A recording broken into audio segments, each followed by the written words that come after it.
히든 종목 보도록 하겠습니다. 히든 종목도 실적이 잘 나왔어요. 주가는 당연히 전고점 돌파를 할 수밖에 없는 거죠. 다시 한번 턴을 시도를 하고 있는 상황입니다.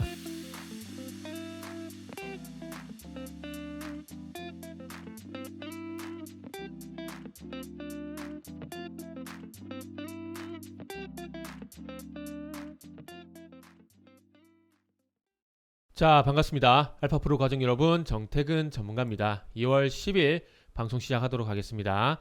자, 첫 번째 방송 종목은 KB금융입니다. 그리고 방송 말미에는 히든 종목이 공개가 됩니다. 방송 끝까지 시청을 부탁드리고요. 방송 보시고 난 이후에는 좋아요, 구독 부탁드리도록 하겠습니다. 금융주는 제가 아마 처음 다루는 게 아닌가 싶어요. 1년 가까이 방송하면서 금융주를 했던 기억이 없는 것 같아요. 처음 하는 것 같은데, 최근에 뭐 시중금리가 많이 올라서 소위 말하는 영끌하신 분들 걱정이 많으신데, 화면 보시면서 말씀드려 보도록 할게요.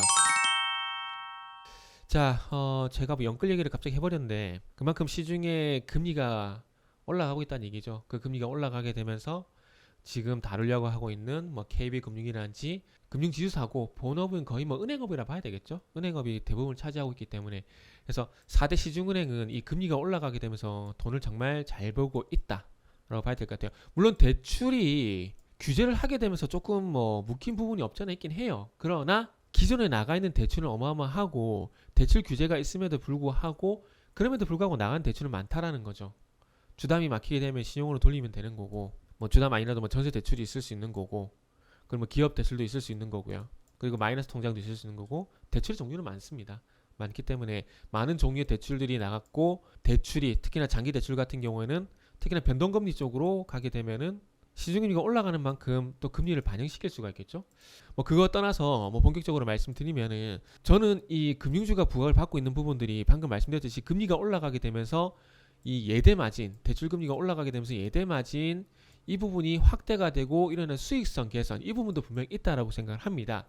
그러나 연간 순이익을 보게 되면, 자, 2017년도에 사상 최대를 찍었어요. 전년 대비해서 2배 이상이 넘는 순이익이 기록이 됐고, 그 이후에도 계속해서 사상 최대 순이익이 지속이 됐습니다. 그러나 차트를 보시면 아시겠지만 2017년 대비해서 주가가 올라간 게 아니에요. 4조 원이 넘는 순이익이 연간 계속 기록이 됐음에도 불구하고 최고가 69,000 돌파가 안 됐습니다. 요거는 뭐 소위 말하는 실적 이슈 선반영, 이런 부분들도 있겠죠. 그런데 제가 볼 땐 두 번째 이유도 있다라고 봅니다. 뭐 주주 환원책, 배당 성향을 26% 높이고요. 1,500억 어치의 자사주를 소각한다고 합니다. 주주 환원책. 주가 상승 외에도, 그러니까 주가 상승 외에도 플러스 주주 환원책을 하게 되면서 투자자 입장에서는 조금 더 수익을 올릴 만한 요인이 생겼다라는 거죠. 그게 뭐냐? 배당 성향. 물론 1년에 한 번씩 하는 부분이긴 하지만, 물론 분기 배당도 할 거예요. 아마 앞으로 할 건데, 1년에 한 번 주는 배당이 올라가게 되죠. 그러니까 주가 상승에 대한 투자 트레이딩 수익 플러스 배당 수익, 거기다 자사주를 소각하게 되면 유통주식수가 떨어지기 때문에 유통주식수가 감소를 하기 때문에 또 주가를 끌어올릴 수 있는 만한 요인으로 작용이 되죠. 근데 여기를 왜 주목하냐면은, 이걸 한번 잘 보세요. 자, 메타, 어닝쇼크 메타 때문에 나스닥이 3.7% 떨어졌다는 뉴스고요. 또 반대로 2월 5일날 아마존 실적이 좋게 발표가 되게 되면서 호실적 아마존 13.5%. 자, 미국 증시는요, 기업 실적이 잘 안 나오면은 지수가 하락했다가, 또 실적이 잘 나오면은 또 지수가 상승했다가.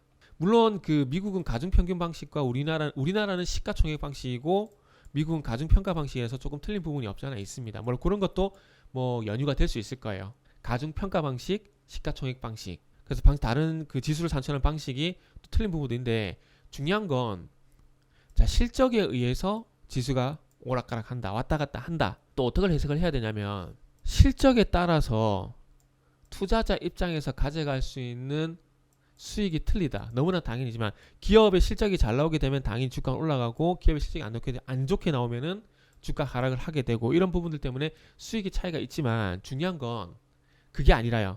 실적이 좋아지게 되면은 그만큼 주주들한테 배당하는 수익이, 주주들과 공유하는 수익이 그만큼 커진다라는 거예요. 공유하는 수익. 그 공유하는 수익이 뭘까요?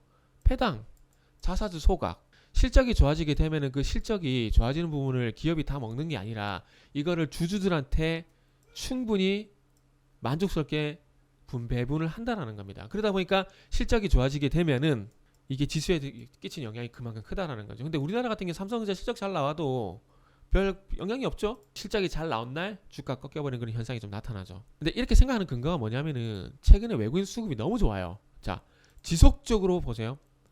KB금융 같은 경우는 외국인 수급 들어오면 상승하고요. 외국인 수급이 빠지면 하락하고 외국인 수급이 들어오면 상승합니다. 물론 누군가 사기 때문에 매수하기 때문에 지수가 종목이 올라가는 건 너무나 당연한 얘기예요. 그럼에도 불구하고 외국인들이 이렇게 사는 이유가 뭘까요? 그리고 외국인의 보유율이 70%입니다.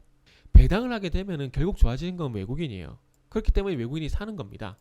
그래서 결국 제가 드리고 싶은 말씀은 뭐냐면은 결국 실적도 실적이지만은 뭐라고요?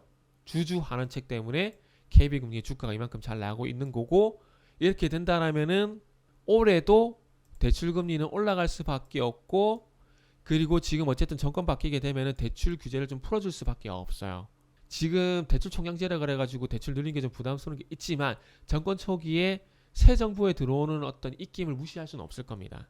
그러면은 금리도 올라가고 대출 양도 올라가고 질적 양적 성장이 올해도 이어질 가능성이 있다라는 거죠. 그러면은 5조 원대 수익도 바라볼 수 있다라는 겁니다. 그러면은 지금 주주 환원책을 또 내년에 실시하게 되면은 또 투자자들이 가져갈 수 있을 만한 파이가 커지게 되고, 그 파이를 기대하는 외국인들의 매수가 좀 더 들어올 가능성이 크게 되고, 그러면 KB금융은 7만 원을 돌파할 가능성은 상당히 높지 않을까. 이렇게 말씀드리면서 마무리하도록 하겠습니다. 이어서 히든 종목 보도록 하겠습니다.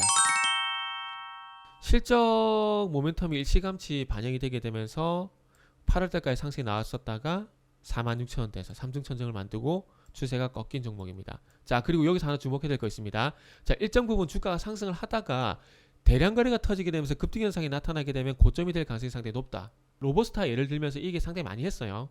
주가가 이후에 꺾였고, 그러면서 슬그머니 이제 12월 달 들어오게 되면서 33,000원 부근대에서 한 번, 두 번, 세 번, 네 번. 요거를 무시할 수는 없지만 이렇게 일시적으로 이탈했다 회복된 거는 거의 뭐 트랩이라 봐야 돼요. 트랩. 그렇기 때문에 33,000원대가 신빙성 있는 가격이라고 좀 봐야 됩니다. 히든 종목도 실적이 잘 나왔어요. 사상 창사 이래 처음으로 3,000억 원을 넘어서요, 매출이. 그리고 작년 영업이익은 660억 정도가 되는데 2020년 대비해서 하여튼 100% 넘는 성장이 이루어졌습니다. 실적이 정말 잘 나왔어요. 이런 회사가 만약에 주주 환원책까지 많이 한다? 그럼 주가는 당연히 전고점 돌파를 할 수밖에 없는 거죠. 근데 아쉽게도 그건 아직까지 없습니다. 뭐 어쨌든 그래서 이 작년에 좋았던 2021년도에 좋았던 실적이 올해도 더 좋아질 것이다 라는 기대감들이 있고요. 그런 부분들 때문에 일찌감치 실적 이슈가 반영되긴 했지만 그럼에도 불구하고 다시 한번 턴을 시도를 하고 있는 상황입니다. 조금 일찍스럽다는 부분도 있어요. 분명히 제가 항상 말씀드리죠. 5일선과 21선 골든크로스나고 거래량까지 받쳐주게 되면 더 좋다고. 일단 골든크로스가 났어요. 일단 났는데 봐야 될 부분 실적 그 거래량입니다. 거래량인데 어쨌든 지금 실적 이슈가 발생되는 상황이라면은 아마 37,000원대를 돌파하게 되면서 추세가 상승으로 전환되지 않을까라고 생각이 들어요. 그래서 선침의 관점에서 한번 미리 봐야 될 종목이지 않을까라는 관점에서 히든 종목을 준비했다라고 보시면 될 것 같아요. 실적 좋고요. 실적이 좋아질 수밖에 없는 게 이 회사가 하고 있는 치과형 CT 기기를 포함한 여러 가지 파노라마 기기까지 전 이 회사에서 만들고 있는 의료 헬스케어 제품들이 다 잘 팔려요. 그리고 해외 쪽에서도 북미, 아메리카, 북미, 그리고 유럽, 그리고 아시아 고르게 다 잘 팔려요 지금. 근데 이게 올해도 이어진다랍니다. 그렇기 때문에 실적으로 인한 실적 기대감으로 인한 주가 턴어라운드 봐야 되지 않을까 생각이 들고요. 그러면서 분기점은 42,000원. 1차 분기점은 뭐가 되죠? 1차 목표 주가 42,000원. 히든 종목이 궁금하시면은 알파프로 홈페이지를 방문해 주시길 바랍니다.